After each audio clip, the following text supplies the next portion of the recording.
welcome to Look Around Florida. I am your host, Sean McFall, aka the Florida Man. I'm glad y'all could be here tonight. We got hey, Laura Schultz in the house. Woohoo! Tony Griffin, Lieutenant Commander in Chief in the house. Well, I'm glad y'all can be here. I just want to get this out of the way, even though Tony and Roy's here, but still keep us out of the doghouse. Uh, so disclaimer: Bob Highball, how y'all doing tonight? Hey, Annette Lindsay in the house. I have something for Annette. We're gonna wait for a few minutes till more people join in. So please share these episodes out. Uh, like I said, we have our Army of Tennessee councilman. He's behind the scenes right now in timeout, getting ready. So, uh, we got some more events that are getting ready to kick up. Keep in mind the 34th annual Lee Jackson Dinner and Southern Heritage event, hosted by the Friendlies Brigade, 1640 of the SCV in Marion, Harvey Black, Chapter 5, January 24th. Social hours at 5 p.m. Dinner program at 6. Jacksonville Lodge number 1. 2818 Appalachia Parkway, Tallahassee, Florida. Tickets are on sale, $50 in advance. Door prices, silent actions. Catering by the Texas Roadhouse. Miss Emmeline Lipperscheider, actress, museum first person impressionist Rose or Oline Greenhow. Tickets are on sale. You can get a hold of Adjutant Thomas Williams, or you can get a hold of Commander Mark Bess. Jeffro Codd, Charles LeRae in the house from Louisiana, Linda Hudson. Woohoo! Then we got the Colonel Samuel St. John Rogers Camp, 1865. The SCV, Ocala, Florida, invites you to attend their third annual Lee Jackson Dinners in celebration of Southern Heritage. This year's Lee Jackson Dinner speaker will be Michael C. Hardy. I definitely would recommend this because I've known Michael Hardy for a very long time, reenacted with his dad and all that. So he does a thing on Sunday night called History Chat, and Revolution, the War of Northern Aggression, 1812, all that. This get talked about on his Sunday night History Chat. Saturday, January 24th, 26th. Social hours, silent auction, 6 p.m. Dinner at 7. Veteran of Foreign War, VFW Hall. Tickets are on sale, $65 each. Register and purchase tickets at LeeJacksonDinner.com. Woohoo! I thought I deleted that one. All right, the big one coming up, guys. Please join us for November the 15th, 2025 at 2 p.m. for the official dedication of the Florida Soldiers Monument. The dedication ceremony on November the 15th at 2 p.m. honoring the Florida Confederate Soldiers Monument at the Kirby Smith Confederate Park in Jacksonville, Florida. The monument is dedicated to nearly 5,000 Floridians who fought and died for the Confederacy. Description as a gesture of remembrance rather than self-glorification. It portrays the soldiers as men who fought not for personal gain or glory, but out for sacrifice and honor and devotion in spiritual and human ideas. The memorial aims to inspire future generations, preserve the memory and the moral lessons of their actions. Location at the Kirby Smith Park, 8451 Old Kings Road, Jacksonville, Florida. Come and hang out with us and say hi. This one is this Sunday. The Confederate Celebration of Life, the final salute to Jimmy Shirley. Woodlawn Cemetery, 1301 South Dixie Highway, West Palm Beach, Florida. This Sunday at 1 p.m. Ceremony promptly at 1:30. Peer to retire are welcome.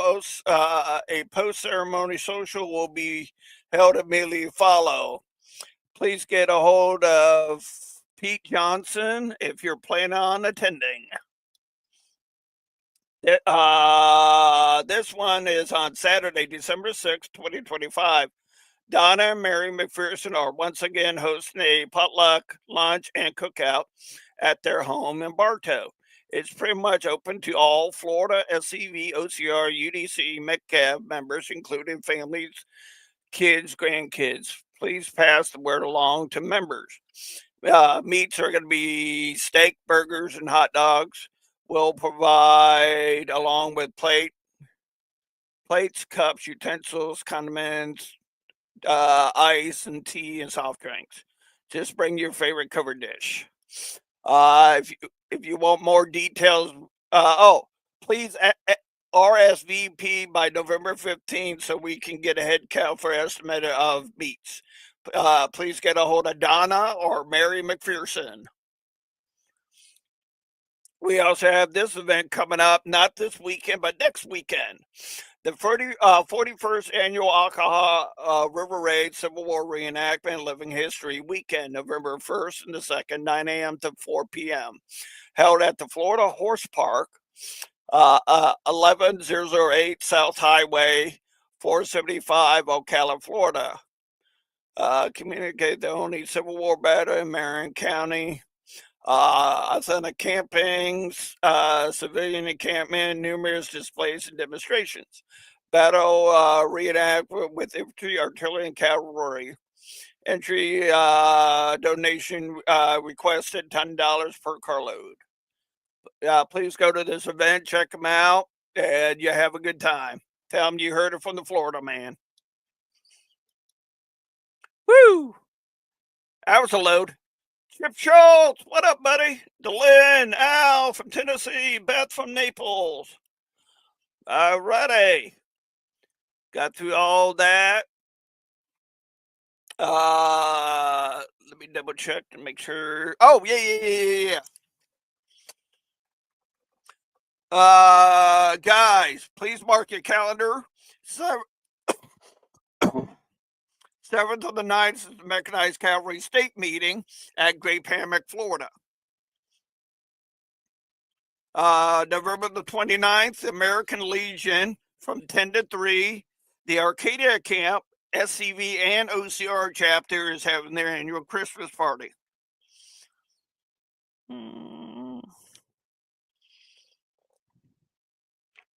I think I got everything. Hope y'all doing good tonight. And hey, Rich Garcia is watching. Oh boy, we got guys from Tennessee Division all over the South. I'm glad y'all could be here tonight. I do appreciate it, and I know I'm our guest appreciated it too. So that's hey, Daddy Mark Bass. I've been helping Mark Bass out this week with a lot of. Mark Bass is on the Graves Committee, so I've been working with him this week. With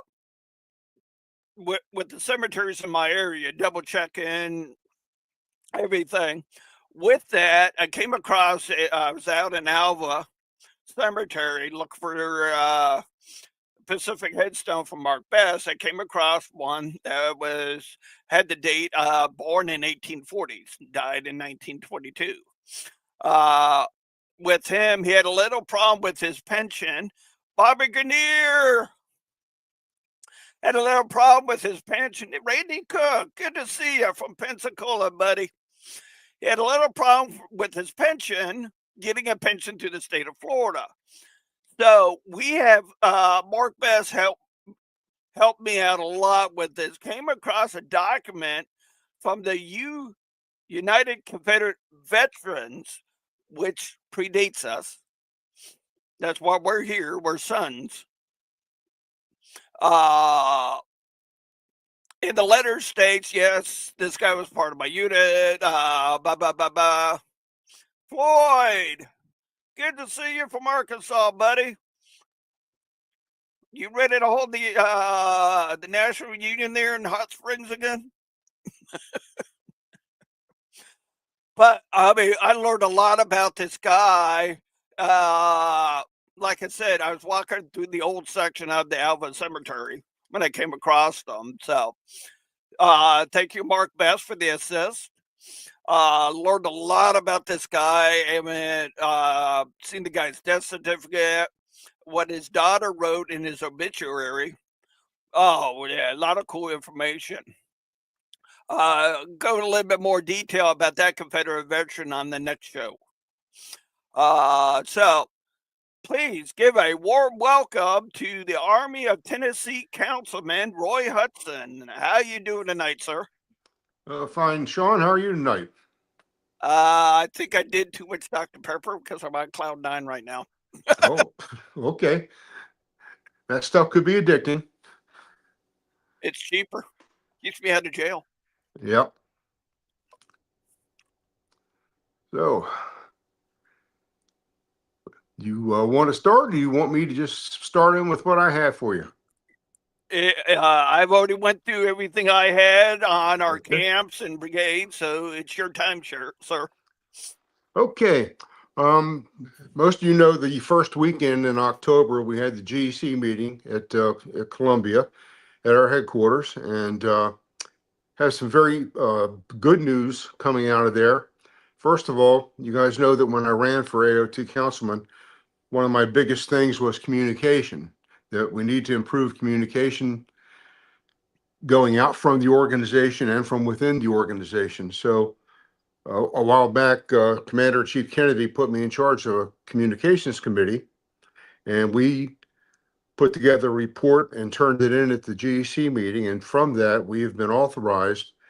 One, we're going to be putting out a request for proposal for a professional company to come in and redo the website for the SCV, which is long overdue. It's hard to navigate. It's just, I can't even get to the members only section, and I've been trying for years. And I hear that from a lot of people. And it's always we'll have to reset your password or something. But anyway, we have permission to move forward with an RFP there. So hopefully that down the road will bring good results. Secondly, the other part of the committee's things to look at was ways to increase membership and retention to reach more people. And we've decided, after our committee had a lot of help from Tony Griffin and Harrison Dawes on this, we looked at this and decided that there are several major media platforms out there nowadays that are being used by a lot of people that we don't get to. And we had a list of like a half a dozen, and we've taken it down to 3 platforms at this point. And coming out of there, it was decided that the SCV wants to move forward with trying to get active on a couple more platforms than we already are. And so for that part of it, Harrison has been put in charge of getting those 3 platforms up and running and getting a committee that can work on those. So the SCV is moving in a really good direction. We've had to, for a lot of reasons, had to kick the can down the road for a couple of decades on communications, and it looks like it's finally being addressed. So uh, really excited about that. Second thing that I'm excited about, and I really wanted, this is the main reason I wanted to reach out to our listeners tonight, is a lot of you have been seeing it on Facebook, but Commander Chief Kennedy brought it to our attention that uh, Bill O'Reilly, the neocon, who is basically a New York Lincolnite, has written another book with I think probably his ghostwriter Martin Dugard, I think is the guy's name, probably does most of the writing, uh, and it's called Confronting Evil. And in this book, one of the chapters is dedicated to General Nathan Bedford Forrest. And they put a list of all pictures of all these evil guys in the back. And they put him right next to Joseph Stalin, one of the biggest mass murderers of all times. Anyway, everything that he put, everything but one fact in there about General Forrest is a bold-faced lie. We all know it. The only thing that was in there that was true about him was that he was a slave trader. Well, so was Washington and Jefferson. So, you know, it that was just a product of the time. But he put down all this thing that he would, murdered innocent blacks and he tortured blacks and he committed the massacre at Fort Pillow and it just all this really awful, ugly stuff. And this so incensed a lot of our people that I think it's already taken place last week. But Commander Chief Kennedy and historian Dr. Mitchell, Sandy Mitchum, and I believe our Heritage Operations Chief, Paul Graham, have gone on a podcast and have knocked this out. I've seen it advertised on Facebook recently where they were interviewed and Dr. Mitchum tore this, I think it's chapter number 5 in the book that talks about General Forrest, and he is factually just ripped it apart and told what a lie all this is. So that's getting out to some people from a podcast and all, but what I want our members to know right now is that when you get your next Confederate veteran, which should be very shortly, in the Confederate veteran, there are going to be 3 postcards. 2 of them are going to personalities, including Sean Hannity at Fox News, and the other one is going to Greg Kelly at Newsmax. So we are going to flood Fox News and Newsmax with these cards saying that Bill O'Reilly has lied on your programs about our heritage, and we'd like an opportunity to defend our heritage. And so what I'm asking everybody, please take the time to fill out 3 darn postcards, put a stamp on them, and put them in the mail. I know what we're doing in my camp, and this is Linda's idea. She went out and bought a bunch of postcard stamps, and we're telling them at the camp, if you're too cheap to buy a stamp, bring the 3 cards in and we'll put the stamp on them and mail them. Because it's important that we get all of our membership and not 5% of our membership to mail these in, because if these newsrooms in New York City get covered up with 10,000, 15,000, 20,000 postcards, they may just take notice and give us a chance to actually get on national TV and defend our heritage. So this is really an important deal. I know I'm like a lot of guys. I'll get some magazines, those little postcard things will fall out and I'll throw them in the trash. Look at your Confederate veteran. There are going to be 3 there, 2 to Fox News and 1 to Newsmax, which are both supposedly conservative outlets. And we're hoping that we can get a positive response. I think it's really important that we take advantage of this. And, we're on the attack now. We're on the offensive. We're no longer sitting back on our heels and playing defensive ball. That's what I've been saying for the last year or two. We need to be on the offense. Well, folks, we're on the offense at this point. It's really important that we get this done. So I would hope that our membership would get behind that, John. I think it's really important. Yes, so sir. Anyway, when I left there, I headed up the road and stopped in Virginia and paid my respect to some of my ancestors and to some Confederate generals that I visited while I was there. And then we got up to Maryland. And when I was up in Maryland, I had the distinct honor of attending a memorial, a new monument dedication at Point Lookout. And I told somebody I lived in Maryland for 20 years and I had never been to Point Lookout. It is just a very tip of Maryland, the southern tip. There's nothing else there. It's a little town called Scotland, Maryland.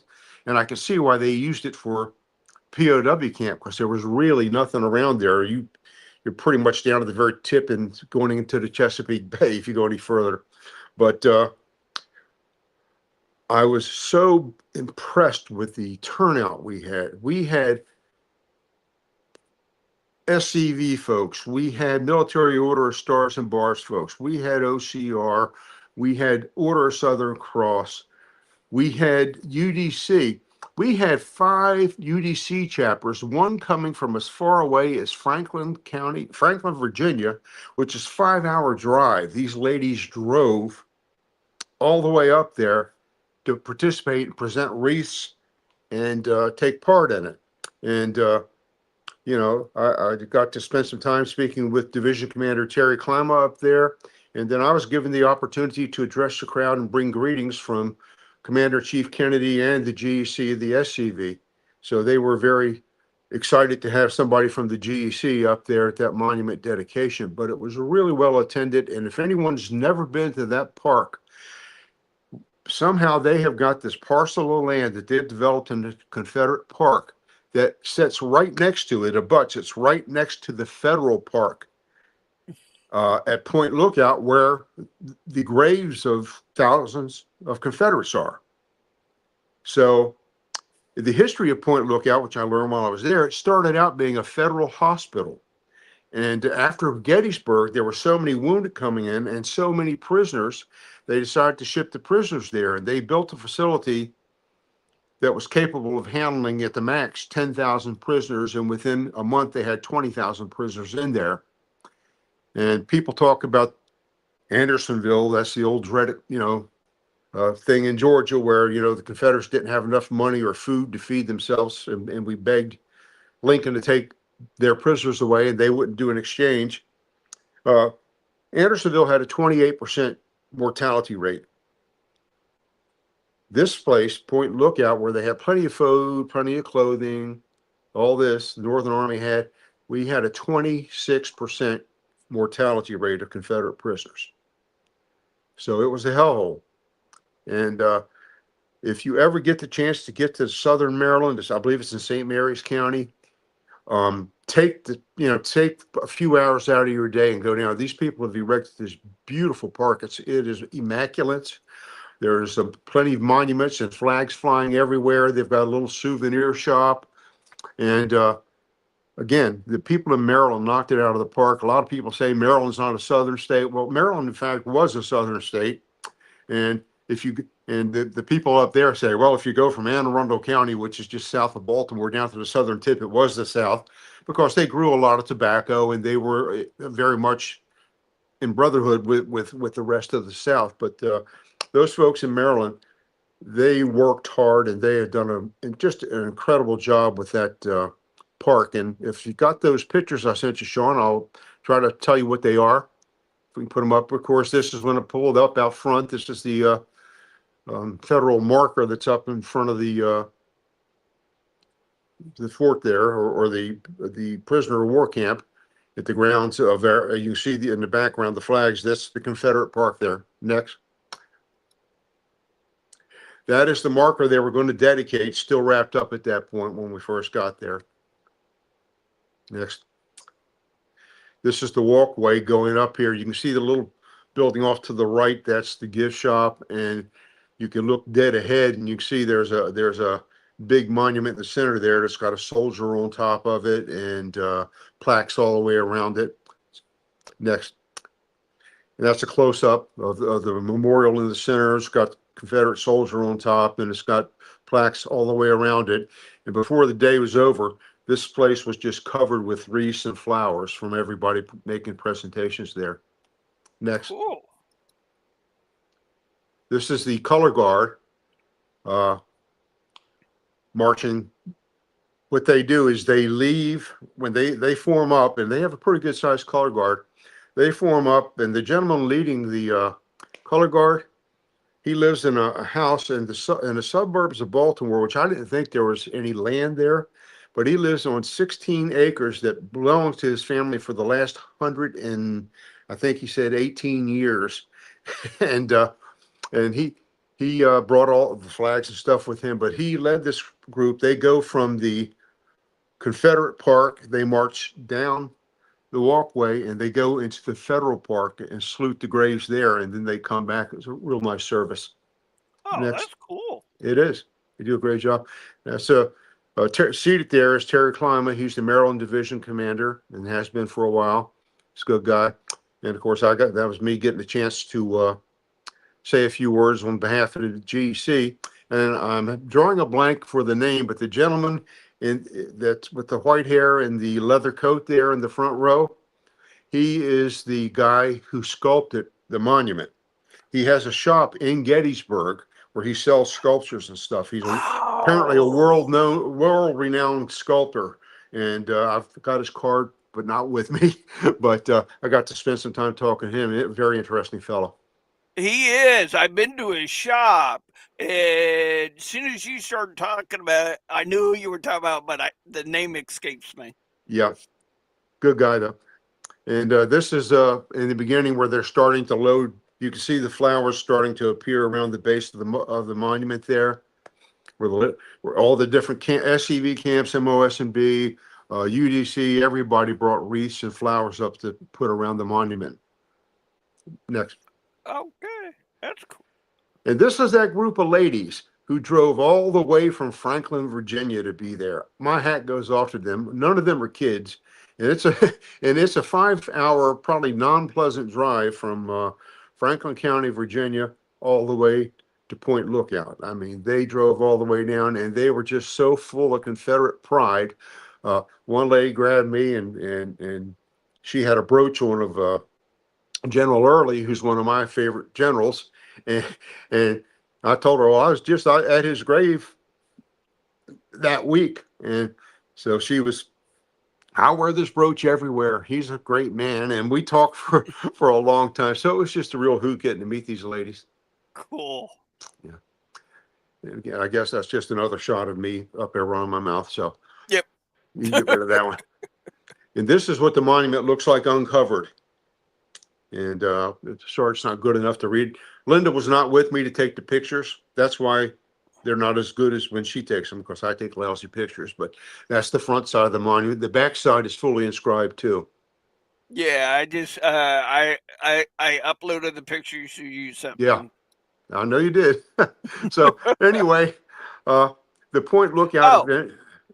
uh, Tony goes. Gary That's Castile. it. That's it, Tony. Garrett Casdale. That's him. Thank you, Tony. I knew somebody would have it. As soon as I said he had the shop in Gettysburg, he's really well known, and Oh, he's a sharp guy. I just enjoyed talking to him. I think he's a West Virginian by birth and a sculptor by design. He grew up at, I think he said he was working in the coal mines from the time he was like 10 years old. His whole family were coal miners, and his dad said when he graduated school, "Do you want to go to work in a coal mine?" He said, "No, I want to be a sculptor." And he had been working on rocks and sticks and stuff his whole life, and well, ended up being world famous. So pretty cool. oh yeah. Yeah. You got a ride coming up, don't you? Yeah. We This coming Saturday will be the mechanized cavalry ride at the annual Roy's Ride. That we'll be kickstands up at 9 o'clock. We're meeting if you get off of 95 at State Road 60, go west. The first gas station on the right's a Shell station, and we're meeting there. I've got people coming from North Florida. Got people coming from all over the South Florida and Central Florida, and I just got a phone call yesterday that was a total surprise. I've got somebody coming from Arkansas. Okay. Dan Coyle, one of our old members from Florida member forever. He moved him and his wife Sandra. They moved to Arkansas a couple of years ago, and he said, "Do you have a chase vehicle? I'm going to be in town, and I want to come to Great Panic, but I'm going to come early and be your chase vehicle." So we actually have Dan Coyle coming to be our chase vehicle. So we're pretty honored by that to get somebody from Arkansas to show up for one of our rides. Oh, Uh, that's cool. so far, the weather looks like it's going to be pretty good. The ride is probably 100, 185 miles of mostly Florida countryside. So it's going to be a beautiful ride. Yep. So we're looking forward to that. And see what else. And I didn't send you any pictures again because That's all I'm right. not a good picture taker. But I did spend last Saturday night for the first time in my life. I got to attend the Missouri Secession Day dinner. And Oh, okay. Missouri, uh, again, a lot of people say, well, they're not, a Confederate state. Well, they signed an order of secession, and this dinner every year celebrates when their governor signed that letter of secession. And again, it was really well attended. SCV, MOS&B, UDC folks there, and it was well attended. Got to see a lot of people I know. Matter of fact, well, past Commander in Chief Larry McClooney was there doing his uh, program as General Beauregard. And if none of you have ever seen Larry do General Beauregard, I encourage you, if you get the chance to go see it. Larry does an excellent in person, in character uh, deliverance of General Beauregard and what he went through during the war. It's a very interesting program, and Larry just does a knocks it out of the park. But there are a lot of good people there. I got to meet some new friends that people that I hadn't met before, people that I'd heard of, and I actually got to run into Dwayne Holtzclaw, who Dwayne I know who he is from the mechanized cavalry for all these years, but him and I, due to some recent information, found out that we are cousins because we were both related to the Captain Holtzclaw that rode with Bloody Bill Anderson in Missouri. So, so, so I got to hang out with him a little bit, and that was kind of fun too. So it was a good weekend. But I've been traveling 20 some days this month, and it's just nice to be home for a couple days here. So, wanted to make sure that I was able to stop in and especially give you guys the information on these three cards coming in your Confederate veteran. Please don't throw them away. Please get them to, if you can't afford the stamp, we'll get you stamps. Just let me know.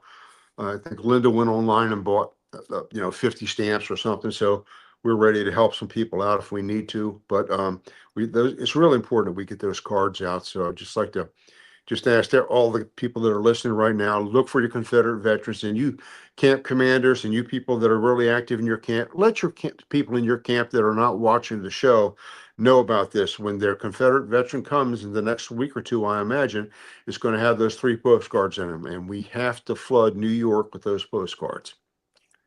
And Well, that's Roy, as you were talking about the Missouri, I just uploaded something that you'd be tickled to death to see that I got okay. from Mark Best. There you go, Lexington, Missouri. Mm-hmm. This is the letter the lieutenant wrote to the state of Florida verifying a Confederate veteran was a Confederate veteran so he could get his pension. Yep. Yeah, that's And great. It's yeah, great to have that type of documentation. yeah, and like I said earlier, I want to thank Mark Bass for his assistance on that Confederate grave, and he served in a Missouri unit. Mm-hmm. Yeah, these people in Missouri are exceptionally proud of their Confederate heritage. They say we are the 12th star on the flag, and if you the governor's order of secession was one of the most eloquently written documents that I've seen. If you ever get a chance to, I'm sure you can get it online to pull it up. It cuts through all the BS about their secession. It states exactly why they were seceding, and it's really a well written document. Cool. So we still got time. Uh, I know I was there with you. How did your officer call go for Southeast Florida? Well, as you know, we had a very good turnout there for the officers' call. We had a chance for, I always, when I do the officers' call, try to put it in a fairly central location. And since we have camps from south of Miami to Orlando, Fellsmere is kind of in the middle there. Some people have a longer drive than others, but we had a good turnout. We had, I think we only, out of the 11 camps in the Southeast Command, we only had two, I believe, that did not show. Um, and went around the table, as you know, and we gave all the commanders a chance to talk about what their camp is doing and what their experience, and if they had any questions. And of course, I was able to give a report from a national level as to what was happening nationally with the SCV.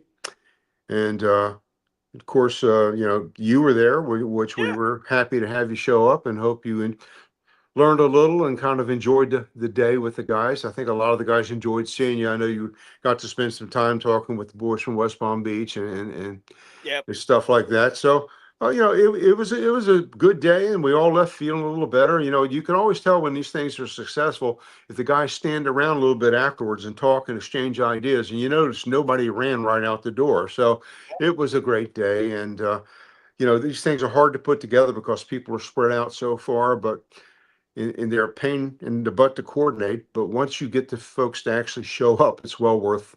It's time well spent. Oh, I enjoyed it tremendously. I mean, Pete, and Warren, we have history because of Jimmy Shirley. Sure. Uh, but talk with your camp officers and everybody that I don't really get a chance to see on a regular basis Yeah, for and sure. chat with. I loved it. Yeah, and I I think loved. you're going to see a lot of those people will probably be at Jimmy Shirley's remembrance this coming Sunday. I know I'll be there. Knew Yep. Jimmy for many, many years, and he was a true asset to our cause for many years. Yeah, with Jimmy, I knew Jimmy before the SCV. I knew him through reenacting. Hmm. And a Christmas party at the Henry house, he comes in like, Jimmy, how'd you know about this? He goes, oh, yeah, I'm in the camp over at West Palm Beach. I'm like, oh, okay, there's a camp over there. So yeah, I learned quite a bit of the SCV and the different camps on the East Coast because of Jimmy that Uh-huh. I didn't know exist until our technology got better and we have maps and just like you talked about a Hmm. little bit ago, the communication part. Yeah. Well, I think that Jimmy is legendary among the reenacting community, and I remember the first time I met him was at a reenactment, and I didn't know him from Adam, and we sat down. I think we talked for an hour and a half before we broke up. And when he left, I said, "Okay, that guy's been around the barn, and he knows, our history. Which me, anyone who's steeped in our history, I love talking to. So Oh yeah. that was a good time. But yeah, we've been really busy, got a lot going on, and as you were pointing out earlier to everybody, we're getting ready to be really, really busy now because this is a time of year. We got the monument dedication, we got the thing for Jimmy, we got the mechanized cavalry ride, we got a bunch of Lee Jacksons on the hook. We have uh, the party. Uh, I'm drawing a blank here at the VFW, not Sebring. What's the Arcadia. Leon's camp? Leon's Yep. camp. Yep. Yeah. Leon's camp in Arcadia. Arcadia is where I was trying to think of. Yeah, we have that going. So we got just a ton of stuff coming up, and it's going to be enough to keep everybody running. And I don't think there's going to be any lack of things to do for people if they want to get involved. Yeah, November I'm booked. I am planning, unless our division commander says otherwise, I am planning on going live at the Soldiers Monument dedication. Hmm. And I do believe I'm coming to your camp in December. Is it December or January? One of those. It's in my calendar, but I know you're down there. It's a Sunday meeting. That's why it's unusual. So.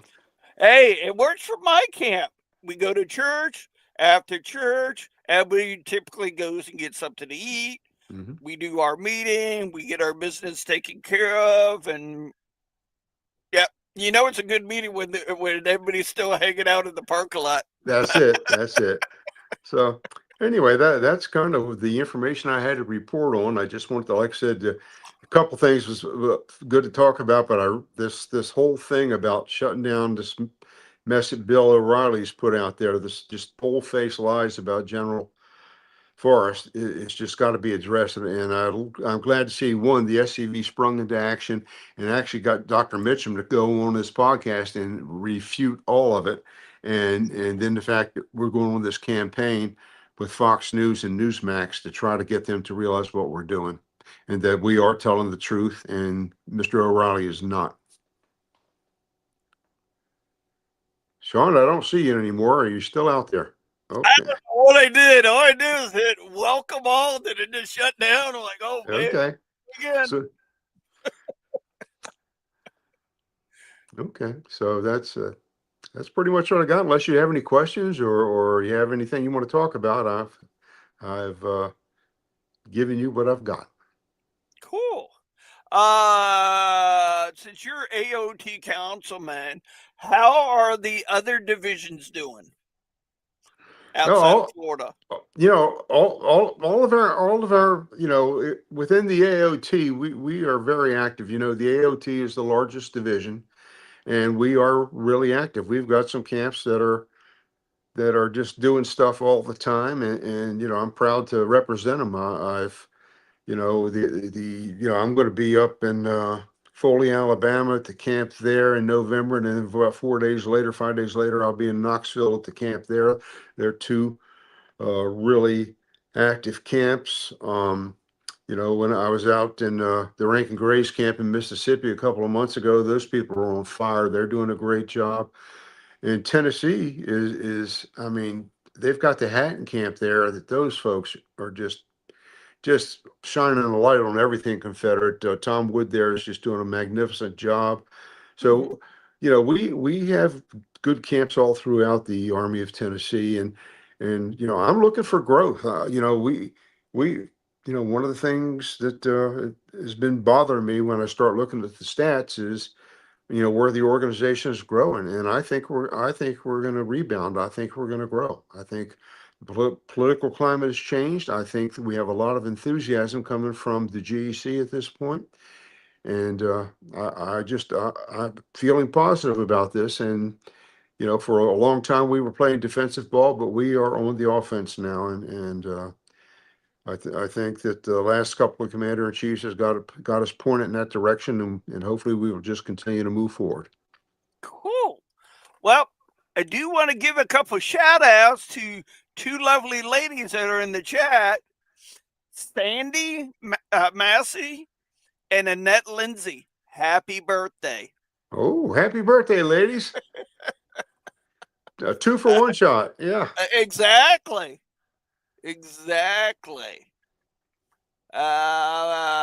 Going through my list to see if there is any other birthdays. I can't remember. His birthday's coming up.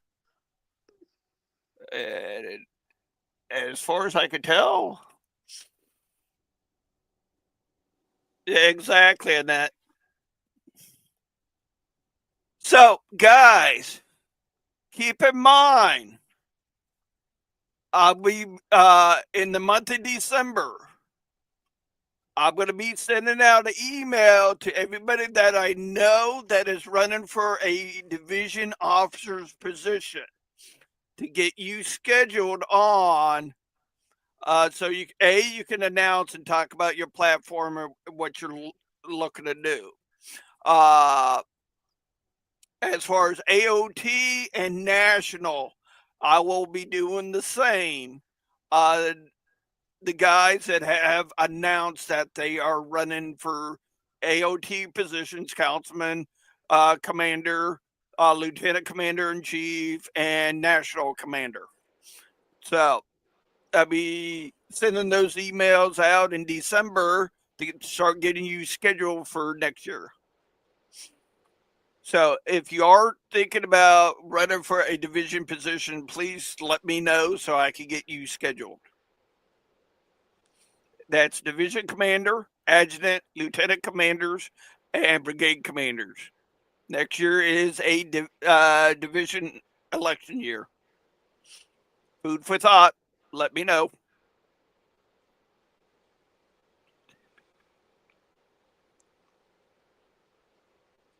Huh? Oh. Are you able to comment on that? I think Tony did, but I can't. Jeff can't give you an exact figure at this point. I think we're right at 2 million or a little less, but we are paying down the Brooks Fund. They have a set amount that they pay annually, and then they're also trying to put a little bit extra on. I think they're paying $100,000 annually, and they're working on adding to that.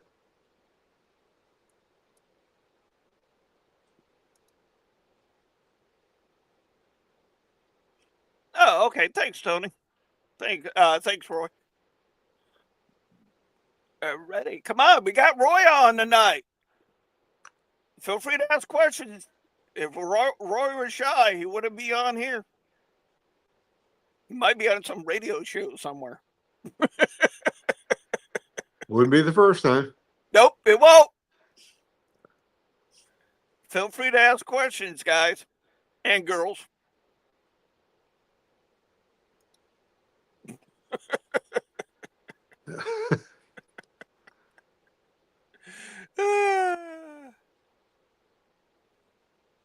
Yeah, I'm picking on Tony tonight. I don't get a chance to see him or talk to him that much.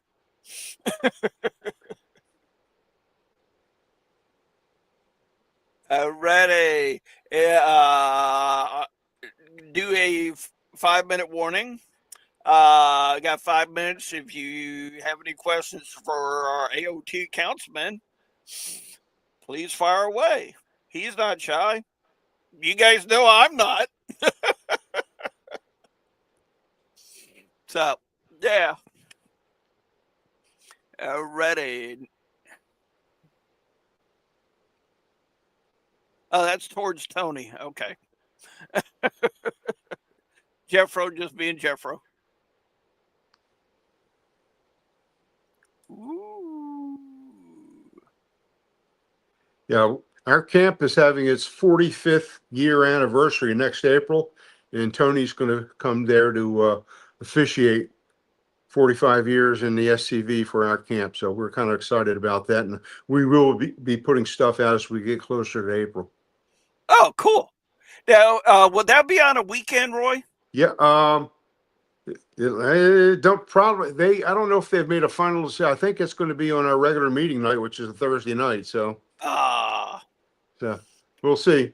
I don't Yeah. know if our camp commander decides to do anything, but I think we've already told Tony Thursday night. So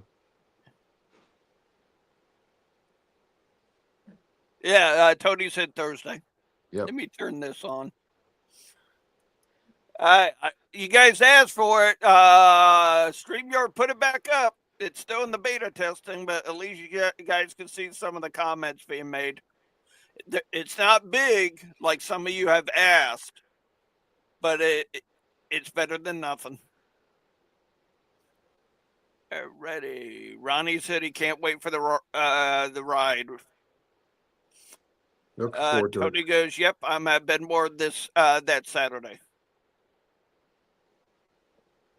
I know I'm butchering that name. Am I pronouncing that right? Benoit? Beauvoir. Beauvoir. Oh, okay. It's French. I'm down here in Seminole and Miccosukee land, so Means beautiful view. Beauvoir. Beauvoir. Okay. Beauvoir. I know I've been butchering it.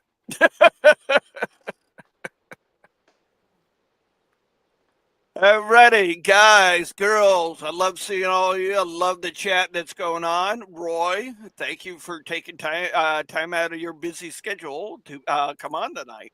Well, thanks for having me. I think it's real important that our membership knows what's going on, and like I said, that one issue is burning a hole in my foot because I'm just so aggravated.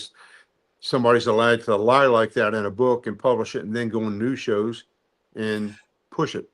You would think if you're publishing a book based on history, you would think there would be fact checkers.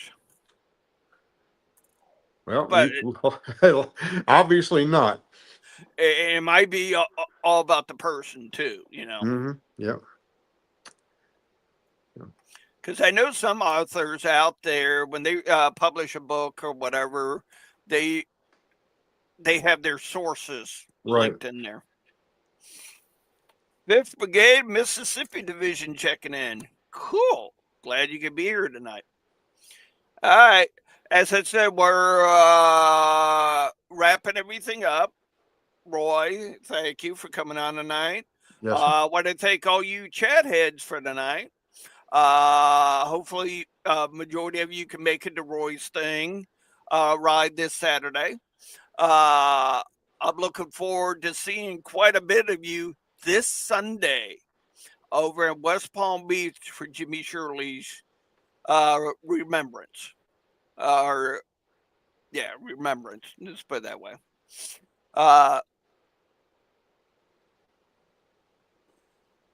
Well, that's right. So, till next Wednesday night at 8 p.m. Stay Southern, stay out of trouble, and may God bless you in your adventures this week.